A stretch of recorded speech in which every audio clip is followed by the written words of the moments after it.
Buenas tardes, vamos a iniciar lo que sería el tema número 2 de la unidad 8, el desarrollo de los seres vivos. El tema que vamos a ver en esta tarde sería el ciclo de vida de los animales.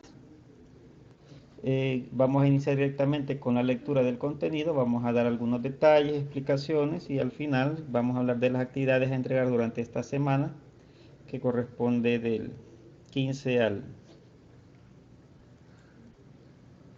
18 de septiembre. Nos dice que el ciclo de vida de las plantas y los animales tienen distintas etapas.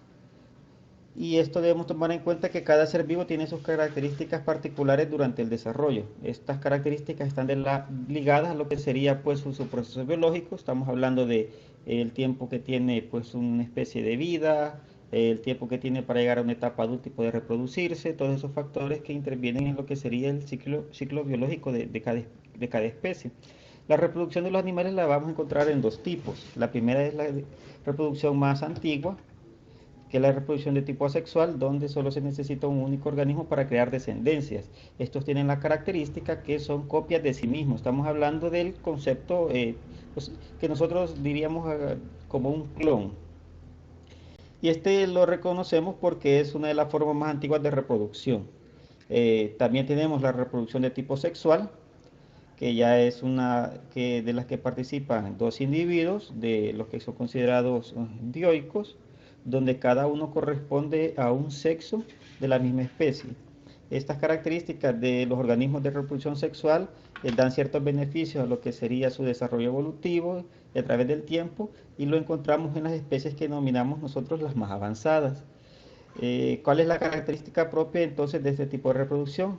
Aquí nos menciona que es aquella donde requiere la participación de dos individuos de sexos diferentes, o en el caso de dos individuos que compartan ambos aparatos reproductores. Y también necesitan la capacidad de formar gametos sexuales, en este caso que sean capaces de crear óvulos y espermatozoides. Y esto permite como resultado tener una combinación genética que favorece a su descendencia. En el ciclo de vida de los animales, nosotros vamos a identificar, la primera etapa sería la relacionada con su nacimiento. Nosotros vamos a identificar tres tipos. La primera es aquellos animales denominados ovíparos.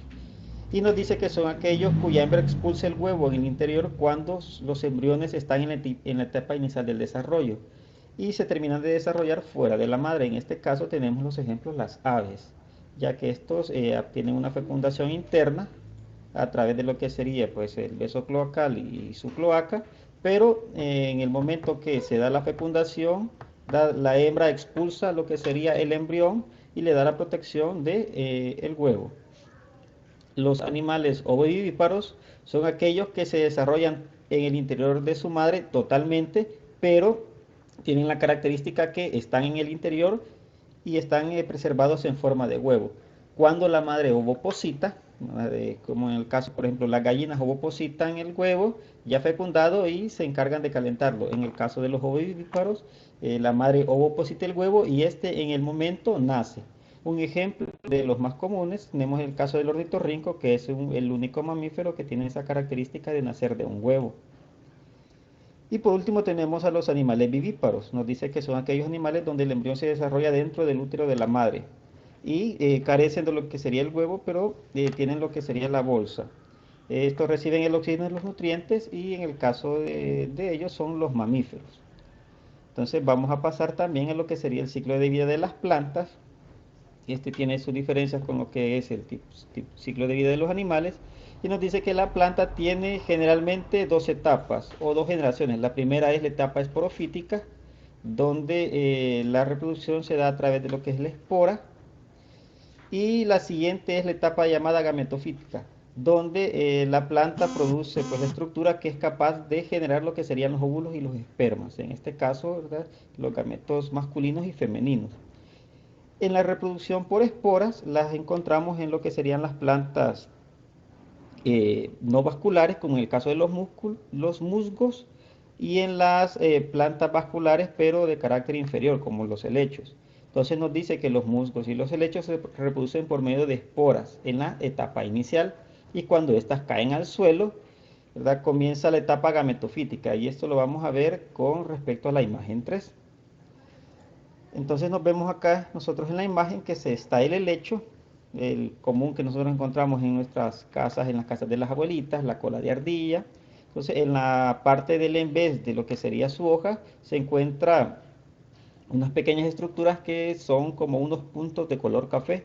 Esos son los esporangios y esos son los que encargados de hacer las esporas. Estas, cuando el esporangio es abierto, las esporas por acciones del viento caen alrededor de lo que sería la planta y comienza a formarse lo que sería la estructura de lo que es el helecho joven. Esta estructura que nosotros observamos acá es la que da a su paso la reproducción a través de lo que sería la formación de gametos tanto masculinos como femeninos y da como resultado la fecundación y la nueva aparición de lo que sería el helecho. Entonces observamos que en la primera etapa que corresponde a la parte de lo que sería el esporangio y la formación de esporas, corresponde a lo que es la etapa esporofítica y la siguiente etapa donde ya se forman las estructuras reproductoras que dan los gametos es la etapa gametofítica. También tenemos la reproducción por gametos directamente sexuales que se dan en las plantas vasculares superiores. En este caso hablamos de lo que serían pues plantas que ya contienen el árbol común, un tronco, ramas, ya no son la que nosotros denominamos maleza. Entonces en estas plantas denominadas espermatófitas, debido a que directamente se crea la parte de lo que son los gametos. En este caso tenemos las gimnospermas y las angiospermas. En el caso de las gimnospermas son las denominadas plantas desnudas, serían plantas las cuales sus embriones, ¿verdad?, no van cubiertos de lo que sería pues una semilla. Y en las angiospermas tenemos lo que serían las plantas tradicionales, el mango, el coco, la manzana, y estas tienen un ciclo de vida aplodiplonte, donde la generación dominante es la parte del esporofítico diplonte. Quiere decir de que la parte o la forma en la que nosotros vemos la planta, la vemos a través del esporofito. Estamos hablando que si en el caso de los helechos, nosotros lo que observamos es esta etapa. En el caso de las angiospermas y las gimnospermas, encontramos la etapa esporofítica en forma de árbol. Estas plantas se desarrollan mediante adaptaciones biológicas según su capacidad de crear semillas. Entonces aquí ya vamos viendo las diferentes formas en las cuales se necesitan el desarrollo de los embriones. Hay unas especies que lo que hacen es que envuelven lo que sería el embrión dentro de lo que nosotros conocemos como un fruto, que es la forma en la cual utilizan para esparcirse a través de, por ejemplo, la aerocoria, la zoocoria, quiere decir de que esa semilla es comida por algún individuo, un animal, y este se encarga de desecharla de su excremento. Entonces, todas estas formas de dispersión han permitido que las plantas vasculares superiores sean capaces de colonizar más tipos de ambiente. Por ejemplo, nosotros podemos identificar ciertos animales que participan en lo que sería la polinización. En el caso de las abejas, también encontramos lo que son los murciélagos, encontramos animales que se encargan de almacenar ciertos frutos como las ardillas, que toman lo que sería un fruto y se lo llevan a otro lugar. Entonces, todas estas son características morfológicas que han permitido que las plantas puedan tener lo que sería ese gran éxito evolutivo. En las gimnospermas, que es el ejemplo que vamos a ver en esta tarde, como los pinos, las flores son denominadas frutos desnudos, ya que no presentan lo que sería el pericarpo, o sea, no presentan cáscara ni presentan un fruto, sino que directamente es el embrión. Y estas están separadas mediante dos conjuntos que corresponde uno a lo que sería los aparatos reproductores masculinos que se encargan de crear espermatozoides y dirigirlos en forma de polen, y las otras son las estructuras femeninas. En el caso de lo que serían los pinos, lo que nosotros conocemos como la piña, cuando hemos visitado algún lugar que se encuentren pues con hay residencia de pinos o han ido a Chalatenango, la gente generalmente las recoge para guardarlas. Esas piñas corresponden a las estructuras reproductoras femeninas. Y si nosotros nos fijamos en la parte de las ramas, se encuentran al final unas pequeñas estructuras como que son unos pequeños bastones, y eso corresponde a las estructuras masculinas.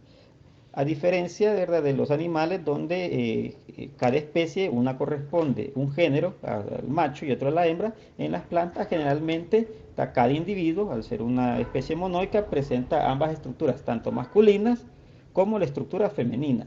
También lo podemos observar en las flores, la parte de lo que serían los estambres, que serían como aquellas pequeñas antenitas que nosotros vemos en lo que son las flores, corresponden a las estructuras masculinas, y la parte interna de donde está la base de la flor, ahí se encuentran las estructuras femeninas. Y eso sería todo por lo que es la lectura de la semana. Vamos a pasar a las actividades. Nos dice que leamos cuidadosamente el tema y vamos a tratar de responder de manera correcta. Nos dice qué tipos de reproducción presentan los animales. Esto lo podemos identificar en la parte número 1 del tema. Y nos dice que los animales presentan dos tipos de reproducción. La primera es la reproducción de carácter asexual y la segunda es la reproducción de carácter sexual. Pasamos nosotros entonces a la pregunta número 2 y nos dice, vamos a completar el cuadro siguiente con los tipos de nacimiento de los animales. Y acá nos pone los tres tipos, vivíparos, ovovivíparos y ovíparos. En este caso también los encontramos en la parte de lo que sería el desarrollo en las primeras etapas de los animales, en el tema número 1, donde nos dice que el ciclo de vida varía según las especies, pero lo podemos clasificar de manera ovíparo, y acá tenemos nosotros lo que sería la lectura de esta. Vamos a sacar lo que sería nuestro concepto, vamos a desarrollar lo que sería lo que hemos comprendido para dar una respuesta, pero podemos decir que son animales cuya hembra expulsa el huevo después de haberse fecundado. Y así sucesivamente para llenar el cuadro. En la número 3 nos dice, ¿verdad?, que con la ayuda de la imagen 1 y 2 vamos a ver el tipo de reproducción y fecundación en el siguiente cuadro comparativo, y nos pone unos ejemplos en los peces, los anfibios, los moluscos y los artrópodos. Esto los encontramos en las imágenes de la página 2, donde nos dice que en el caso de los peces, su tipo de nacimiento es ovíparo, ovivíparo y vivíparo, o sea que encontramos de los tres tipos. Y su tipo de reproducción es reproducción sexual con fecundación externa. Este lo veíamos en el tema anterior, donde damos, cuando hablamos de reproducción, donde en la clase peces, la copulación se da que el macho esparce sus espermas en el medio circundante, estamos hablando del agua, y la hembra hace lo mismo con el óvulo. Y de manera pues estadística nace la cantidad de peces necesaria, pero lo hacen fuera. Entonces, de esta forma nosotros vamos a ir llenando lo que sería el cuadro comparativo. Vamos a ir identificando el tipo de reproducción que estas clases presentan y cómo se da su fecundación. Y al final vamos a detallar cómo se realiza la reproducción por esporas. Y esto lo encontramos en la parte de lo que sería el tema 2.1 del ciclo de vida de las plantas. Y vamos a explicar que las esporas se dan cuando se realiza la formación de los gametos que al unirse forman el cigoto, y esto se da a través de la estructura denominada esporangio, que es una cápsula que forma las esporas a través de la división celular denominada meiosis, y que cuando éstas se abren, estas por acción del viento caen en el medio circundante, en este caso sería alrededor de la planta, para crear nuevas estructuras donde ya comenzaría la formación de gametos. Entonces eso es lo que ustedes me van a tratar de explicar, pero con sus palabras. Entonces esto sería todo por lo que es el tema de la semana. Cualquier duda siempre me pueden mensajear a través del grupo de WhatsApp o hacérmelo por mensaje privado. Pasen una feliz tarde.